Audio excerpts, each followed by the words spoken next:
नमस्कार विद्यार्थी मित्रांनो, वर्षा स्पीकिंग कोर्स आणि वर्षा कोचिंग क्लासेस या यूट्यूब चॅनलवर मी रवी वानखडे आपलं स्वागत करतो. मी आपल्यासाठी घेऊन आलो आहे साध्या सरळ आणि सोप्या भाषेत इंग्लिश ग्रामर आणि इंग्लिश स्पीकिंग कोर्स. आज हा आपला पहिला व्हिडिओ, ज्यामध्ये आपण शिकणार आहोत या पदे आणि त्यांची रूपे, तसेच या पदांसंबंधी नियम आणि त्यांचा वाक्यात वापर कसा करायचा याविषयी. आता तुम्हाला प्रश्न पडला असेल की पहिल्यांदा क्रियापदांविषयीच का पहिला व्हिडिओ बनवला असेल, तर याचं कारण तुम्हाला पुढील काही व्हिडिओ पाहिल्यानंतर आपोआप कळून जाईल.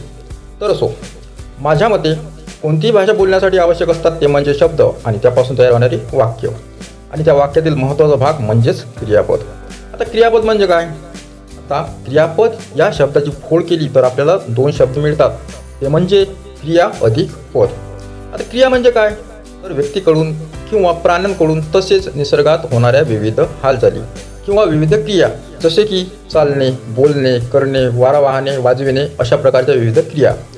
आणि पद म्हणजे वाक्यात ज्या ठिकाणी क्रियेचे स्थान आहे हे स्थान दर्शविणारी वाक्यातील जागा, म्हणजेच काय, तर वाक्यातील क्रिया दर्शविणारा शब्द. आता आपण क्रियापदांविषयी विस्तृत माहिती पाहूयात.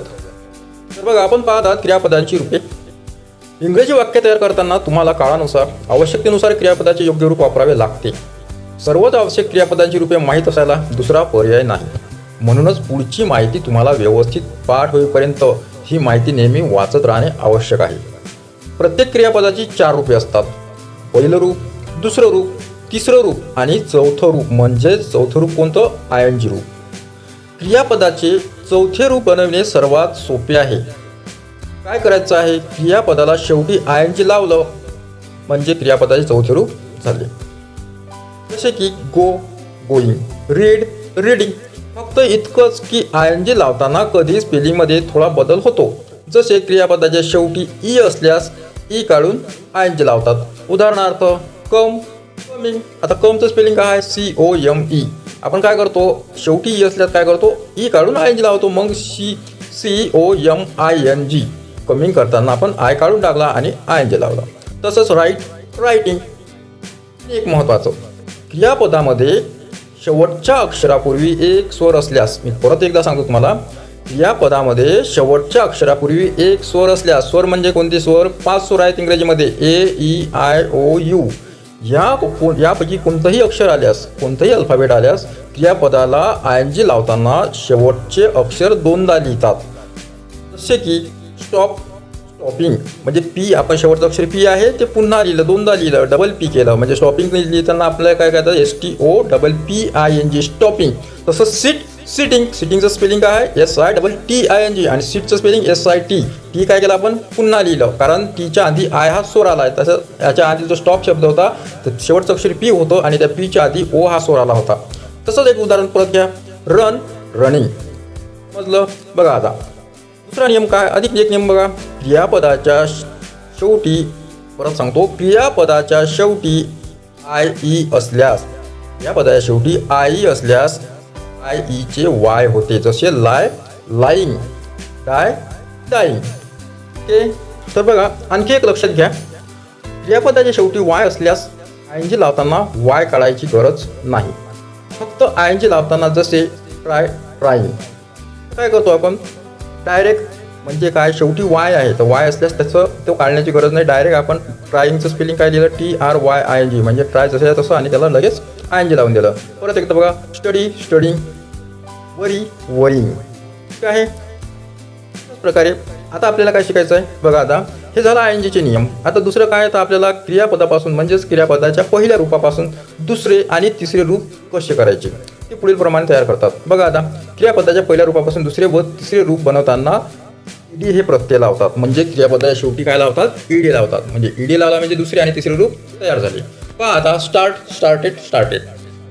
नंतर वॉश, वॉश, वॉश. आता इथं बघा, वॉश या शब्दाचा, या क्रियापदाचा उच्चार वॉश होतो, परंतु ED लावल्यानंतर त्याचा उच्चार बदलत नाही, तो वॉशच होतो. फक्त त्याला काय करतो आपण? लिहिताना ED लावतो.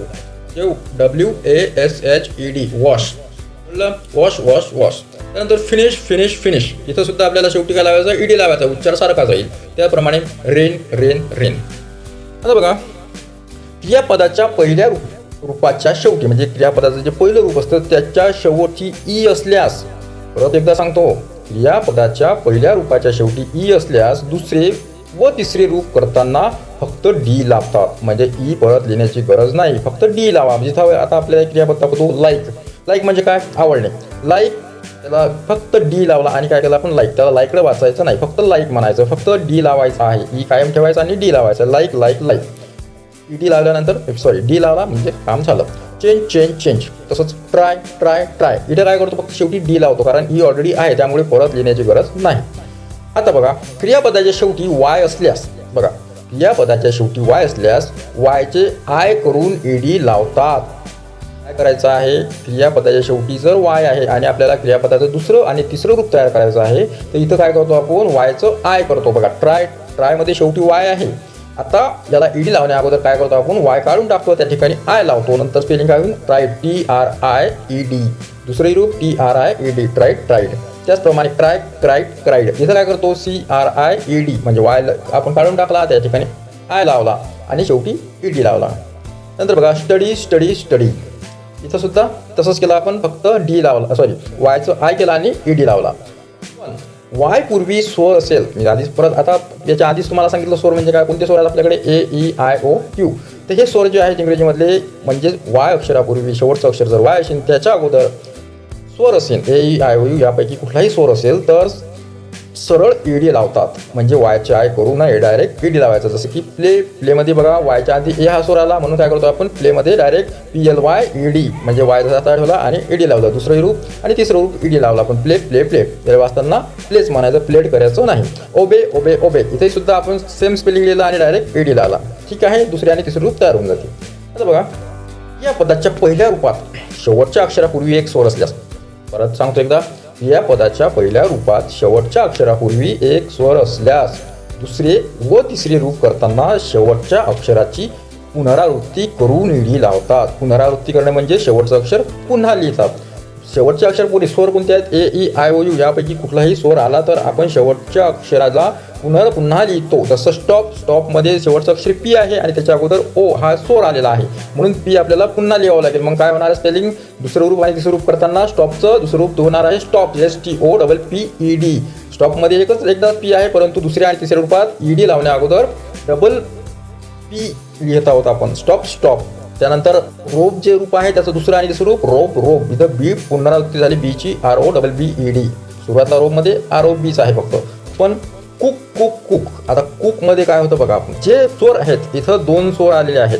कंटिन्युअसली जर दोन स्वर येत असेल शेवटच्या अक्षरापूर्वी, तर आपण शेवटच्या अक्षरे पुनरावृत्ती करत नाही. हे तर झालं पहिल्या रूपापासून दुसरं आणि तिसरं रूप कसं बनवायचं.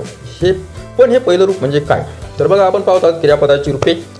क्रियापदाचं पहिलं रूप म्हणजे, जसं मी आताच तुम्हाला सांगितलं, क्रियापदाचं पहिलं रूप म्हणजे काय, तर क्रियापदाचं पहिलं रूप म्हणजे क्रियापदाचं मूळ रूप. जसं तुम्हाला आवडण्यासाठी इंग्रजीत कोणता शब्द कोणी विचारला तर तुम्ही लाईक म्हणाल, लाईकड म्हणणार नाही, म्हणजे लाईकला ईडी लावणार, डी लावणार नाही, किंवा लाईकिंग सुद्धा म्हणणार नाही. असंच लिहिण्यासाठी इंग्रजी शब्द तुम्ही राईट म्हणाल, रोट किंवा रिटर्न किंवा रायटिंग म्हणणार नाही. लाईक आणि राईट ही पहिली रूपे आहेत. तर तुम्हाला कळलं, क्रिया दर्शवणारा मूळ शब्द म्हणजेच क्रियापदाचं पहिलं रूप. वर जे पाहिले झाले नियम. आता काही अपवाद, आता नियम म्हटलं तर अपवाद आलेच.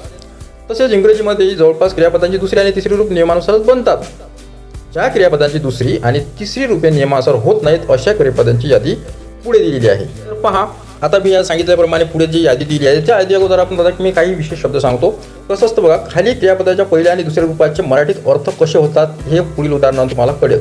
बघा, आता इथे मी काय केलं, चार्ट तयार केला, ज्यामध्ये क्रियापदाचं पहिलं रूप, दुसरं रूप आणि तिसरं रूप. त्यामध्ये मी काही आपल्याला क्रियापद दिली, त्याचं पहिल्या रूपात त्याचा अर्थ काय होतो मराठीत, दुसऱ्या रूपात त्याचा मराठीत अर्थ काय होतो आणि तिसऱ्या रूपात काय होतो हे आपल्याला कळेल. तर बघा, आपल्याकडे एक क्रियापद आहे राईट, WRIT. राईट म्हणजे काय, लिहिणे. त्याचं दुसरं रूप होते रोट, WROT. रोट म्हणजे लिहिले. आणि रिटर्न तिसरं रूप आहे, रिटर्न म्हणजे WRITTEN. रिटर्न म्हणजे लिहिलेले.